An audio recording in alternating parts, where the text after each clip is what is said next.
Cette visite a servi de cadre pour Jafar Ahmed Saïd de voir l'état d'avancement des travaux de réhabilitation du site qui va héberger les nouveaux groupes de la Mamoué, attendus incessamment à Moroni. Nous sommes volontaires d'aller jusqu'au bout pour trouver des solutions. Parce que comme vous le savez, l'économie aujourd'hui comorienne ne peut pas démarrer sans l'énergie. L'énergie, c'est la mère de l'économie. Dès que nous trouverons des solutions sur l'énergie, nous trouverons la solution de l'économie. Alors aujourd'hui, nous sommes venus voir la place où on va mettre ces groupes. Cela veut dire que nos amis qui ont fait, qu'on a contracté le contrat à Sable sont en train d'acheter ces groupes et nous sommes en train maintenant de mettre en place l'endroit où ces groupes vont s'installer et je suis venu pour ne pas qu'après j'ai une autre surprise et c'est pourquoi je suis là pour justement vérifier si le travail a été fait. Le vice-président en charge de l'économie et de l'énergie a sillonné en juin Moéli pour la même circonstance. À titre de rappel, le gouvernement a signé un protocole d'accord avec l'entreprise Salama International pour l'achat des groupes électrogènes d'un montant de 5 milliards de francs comoriens.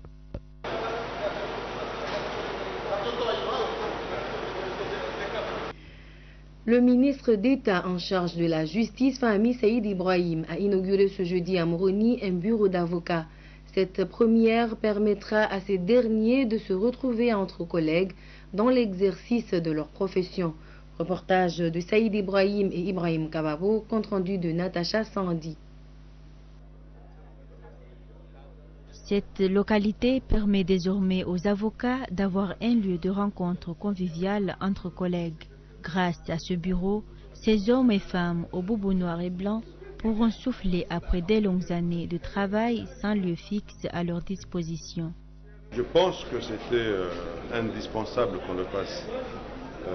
Les avocats, c'est les auxiliaires de l'institution judiciaire et depuis toujours, malheureusement, les avocats n'avaient pas un lieu où ils pouvaient recevoir leurs clients, où ils pouvaient s'organiser et un dysfonctionnement était patent dans l'absence de lieu où les greffiers de différentes juridictions pouvaient échanger avec les avocats.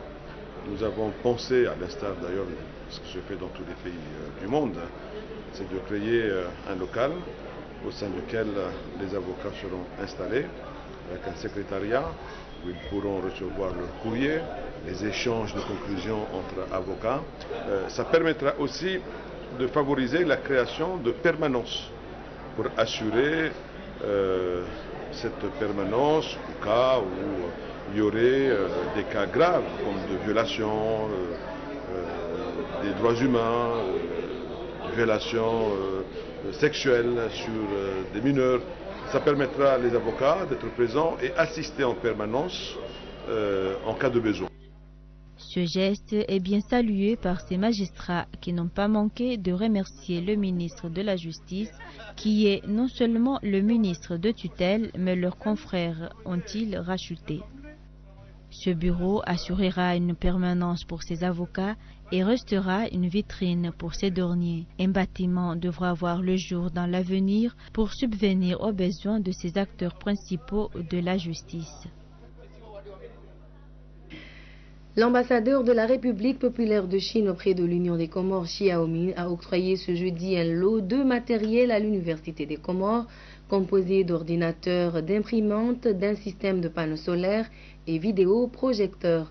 Reportage de Saïd Ibrahim et Ibrahim Kavaro, compte rendu de Natacha Sandi. Financé par l'ambassade de Chine, ce lot de matériel est composé de 50 ordinateurs, 10 imprimantes, 5 systèmes de panneaux solaires et d'une vidéoprojecteur évaluée à 25 millions francs comoriens. Ces dons de matériel devra contribuer au bon fonctionnement de l'Université des Comores. Ce n'est pas la première fois que la Chine fait ce geste. Elle aide les Comores dans tous les domaines, y compris celle des médias et de l'enseignement. Dans quelques jours, 12 boursiers comoriens quitteront le pays, nous a d'ailleurs confié l'ambassadeur de Chine. Je crois que ce lot de matériel permettra à l'Université des Comores d'améliorer les conditions de l'enseignement et d'assurer une gestion plus efficace. Chaque année, les jeunes élites comoriens bénéficient des bourses accordées par le gouvernement chinois. L'éducation, c'est un secteur primordial pour la vie socio-familiale. L'éducation, c'est la première force productive dans le développement économique du pays. Et l'éducation, c'est l'avenir du pays. Nous rappelons que la Chine aide le pays à avancer grâce à une politique pointue de terrain dans plusieurs domaines, notamment la santé, l'éducation, le sport, l'aviation et les médias. Clôture ce jeudi à Moroni de la table de concertation qui avait regroupé les acteurs institutionnels chargés de l'organisation des élections. Après débat, les participants ont tiré des conclusions à compiler dans un document pour la prochaine séance de travail. Reportage d'Ahmed Nassor, compte rendu de Binti Mhadjou.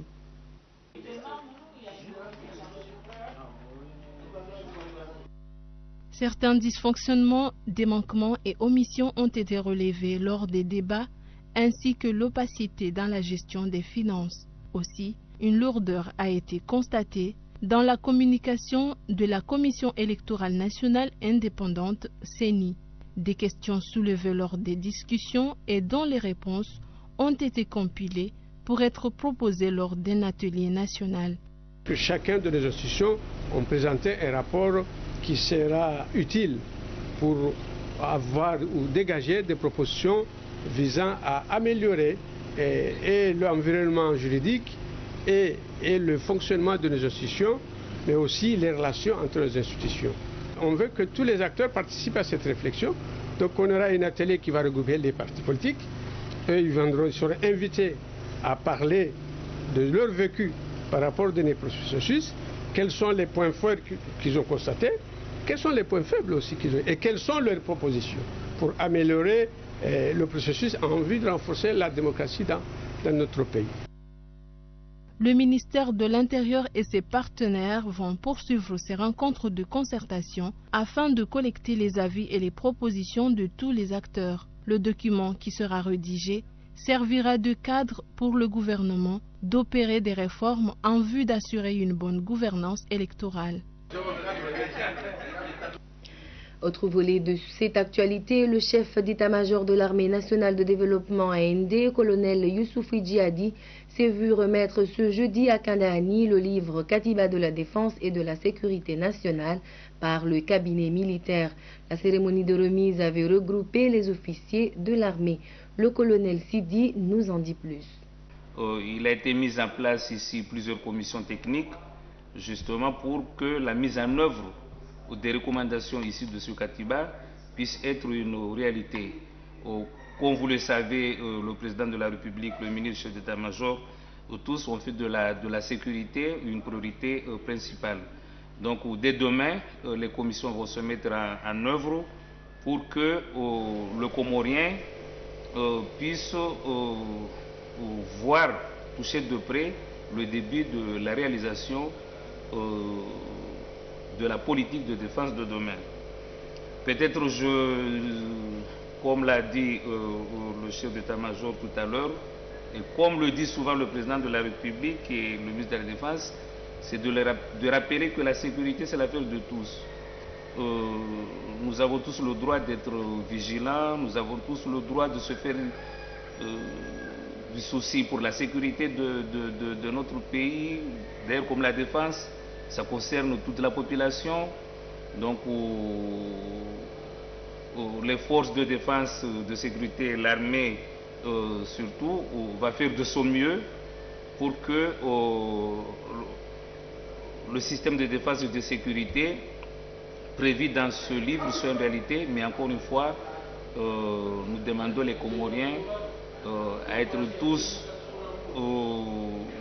à manifester tous un souci pour la sécurité et surtout dans le domaine du renseignement, parce que c'est à partir de là que notre pays continuera à être un pays de paix, continuera à attirer le maximum de gens parce que chez nous, c'est la paix, c'est la sécurité. L'aéroport international Moroni Prince Saïd Ibrahim à MPC a dispensé ces tout derniers jours en Zouani une formation sur la sûreté. Organisée au profit de ses agents, cette formation a pour principal objectif de renforcer les capacités des participants. Reportage de Sharifa Massaka et Hussein Mahmoud.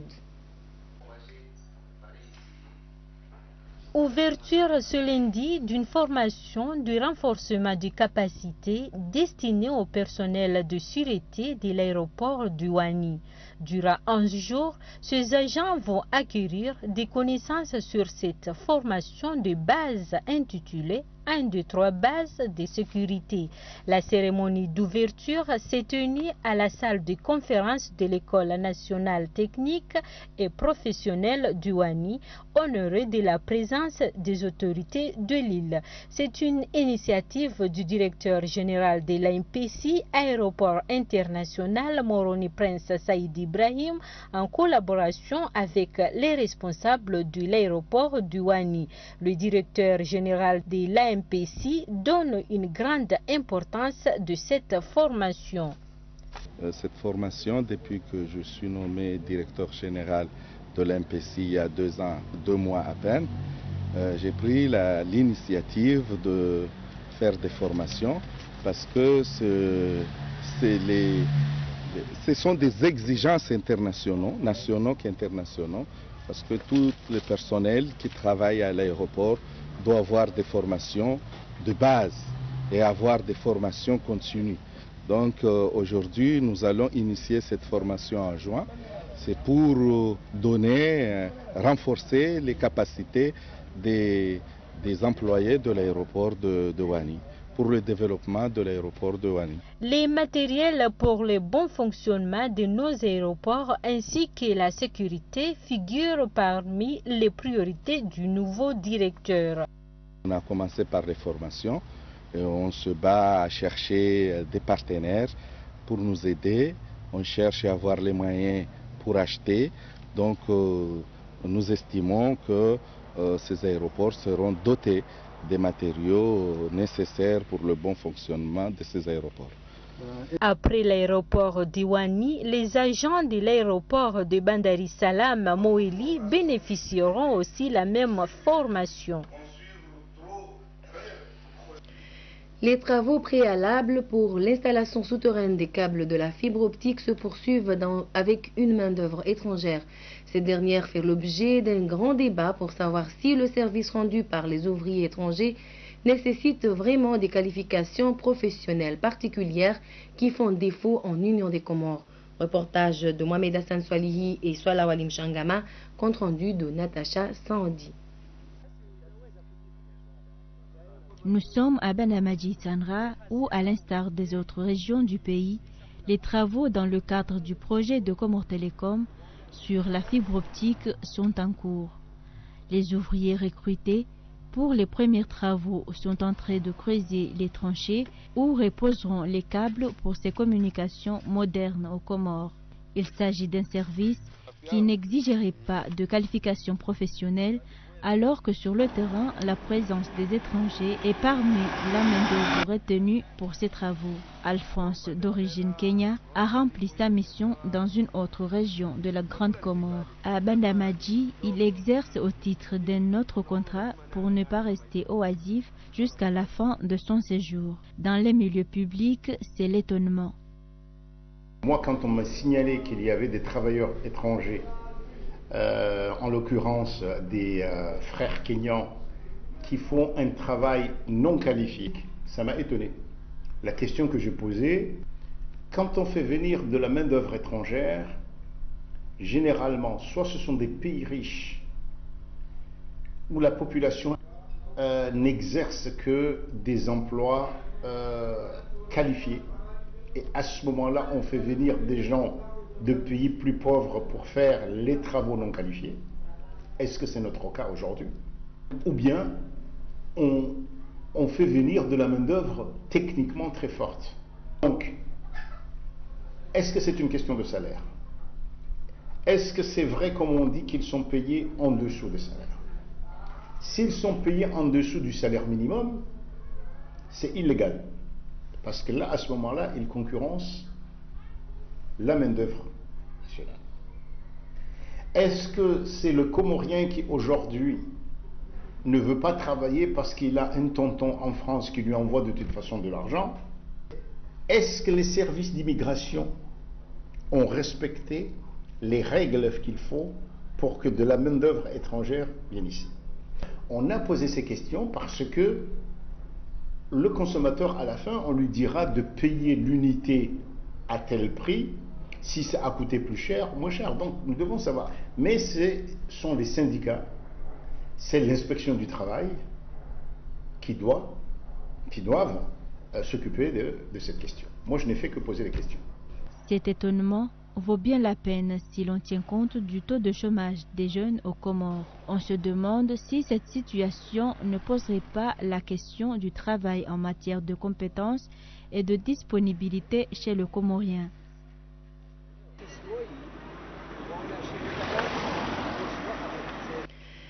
L'association Humanicom a procédé ce jeudi à une opération d'évacuation d'un enfant malade pour l'île Maurice. Reportage d'Ahmed Abdallah Hussein et Ahmed Nassor. Un enfant malade a pris l'avion ce matin à l'aéroport Prince Ibrahim en destination de l'île Maurice. L'évacuation de cet enfant émane de l'association Humanicom avec l'appui des autorités gouvernementales. Ce geste humanitaire est encouragé par les institutions de cette association dont l'objectif est de venir en aide à des familles nécessiteuses. La secrétaire générale de la dite association appelle les familles ayant des enfants malades de consulter Dr Nadjoua. C'est d'aller vers Dr Nadjoua, faire une consultation.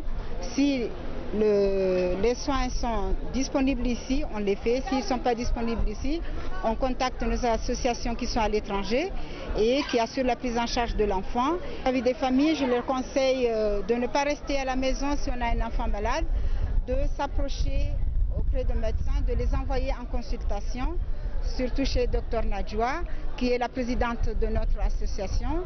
Et c'est à elle de voir si les soins sont disponibles ou pas. Et s'ils ne sont pas disponibles, on fait les démarches pour les envoyer à l'étranger. Ce n'est pas la première fois que l'association Humanicom prend de telles initiatives. Rappelons que Humanicom travaille avec d'autres associations basées en France.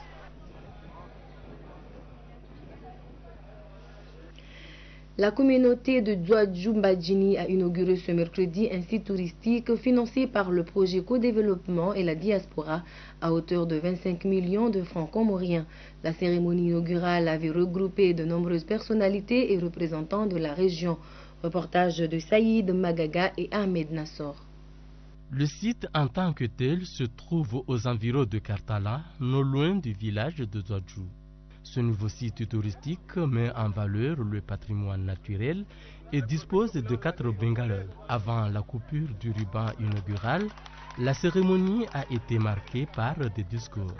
La représentante de l'ambassadeur de France, Mme Nadège Lagardère, s'est montrée disponible pour accompagner les jeunes de Djouadjou. Le maire de Numangama a souligné les attentes de la population à travers ce site. La diversité biologique est importante pour l'équilibre naturel. La forêt, de sa densité et de sa richesse, est riche de savoir et aussi de vie. Nous avons alors la responsabilité de ne rien détruire autour de nous, mais de tout préserver dans la lutte quotidienne de la vie. Le hasard a fait et a voulu que l'on découvre en 2010 6 grottes qui sont devenues depuis une véritable curiosité et réelle attraction. Le coordinateur de l'Union de rénovation de Djouadjou nous explique les raisons qui les ont poussés à construire ce site. En fait, il y a des choses qui font quand même un développement très rapide. Vu qu'une fois qu'on a constaté ces grottes, on est revenu tout en consultant des gens, et ce sont ces gens-là au niveau de l'université de Comores, au niveau d'un type qui s'appelle M. Gou. Il a essayé de revoir, de décortiquer la manière dont ceci est composé, ce grotte est composé. Il nous a confié de faire ce qu'on appelle un site touristique parce que ça a permis vraiment d'émanciper vraiment le devenir de ce village, sinon de leur région. L'Union de rénovation de Zouadjou, URD, a réservé un accueil chaleureux aux invités de marque au rythme des danses traditionnelles.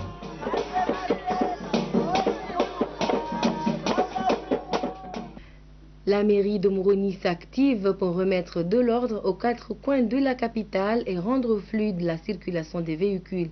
Cette activité vise, parmi tant d'autres, à regrouper les brochettiers de Caltexas-Kigarali au bolodrome de Kartala.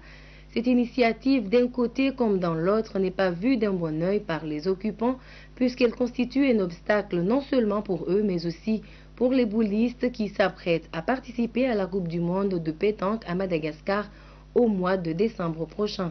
Reportage d'Ibrahim Mkabaro, compte rendu de Bintim Radjou.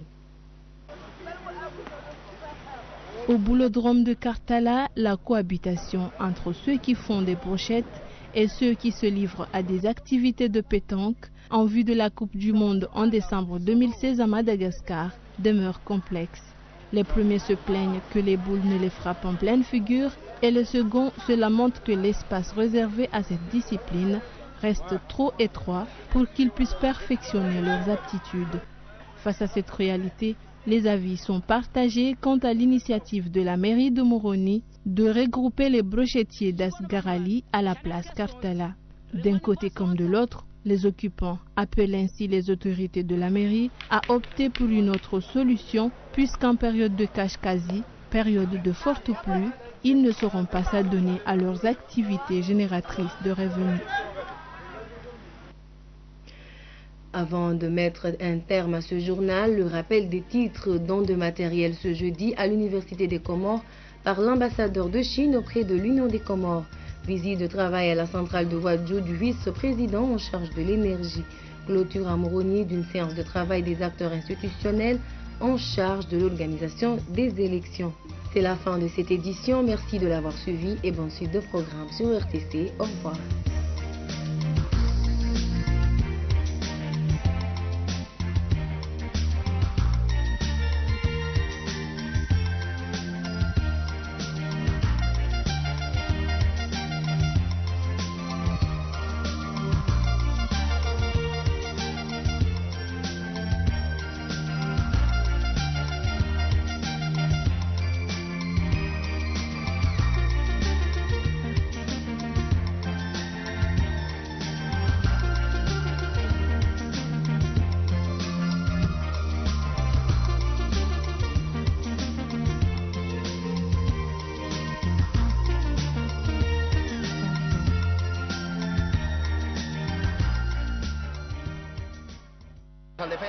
Pasa al defensa, lo conseguirá Messi. ¡Gol!